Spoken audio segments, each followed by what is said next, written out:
The Trump administration said it is freezing more than $2.2 billion in grants and contracts to Harvard University. But why? Let's tell you quickly. Last Friday, the Trump administration sent a letter to Harvard University asking it to end its diversity, equity, and inclusion initiatives in hiring, admissions, and programs. The letter also called on the university to reduce the power of students and faculty members over the university's affairs and demanded systematic screening of student organizations and international students, a move supposedly aimed at curtailing anti-Semitism on campus. So here's what the letter said. The disruption of learning that has plagued campuses in recent years is unacceptable. The harassment of Jewish students is intolerable. It is time for elite universities to take the problem seriously and commit to meaningful change if they wish to continue receiving taxpayer support. Well, the administration's demands also included sharing its hiring data with the government and bringing in an outside party to ensure that each academic department is viewpoint diverse.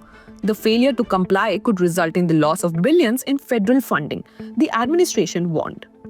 And now, the task force announced a freeze on $2.2 billion in multi-year grants and $60 million in multi-year contract value to Harvard University. The freezer amount is a fraction of the $9 billion in federal funding that Harvard receives. Harvard responded swiftly and rejected the administration's demands.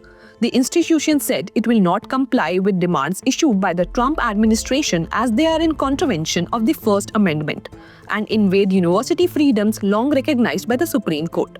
Many have come in Harvard's support. Former President Barack Obama said Harvard has set an example, and Bernie Sanders also congratulated Harvard. Since coming back to the White House in January, US President Donald Trump and his administration have aggressively targeted universities and tried to eradicate diversity efforts with claims of campuses promoting anti-Semitism. Trump has a list of demands from the elite universities, which, if followed, will continue to get federal funding from the government.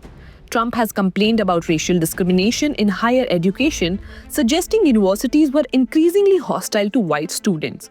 He vowed to eliminate universities' diversity, equity, and inclusion programs and instead called for screening international students for purported support of terrorism, anti-Semitism, and hostility. The US president also wants universities to ban face masks on campuses to stop protesters from concealing their identity. Trump has halted federal funding for all Ivy League universities except for the University of Pennsylvania and Dartmouth College. The decision is linked to an ongoing investigation into anti-Israel demonstrations that have occurred on these campuses since October 2023. Several other universities across the country have also seen their funding impacted as part of the same probe.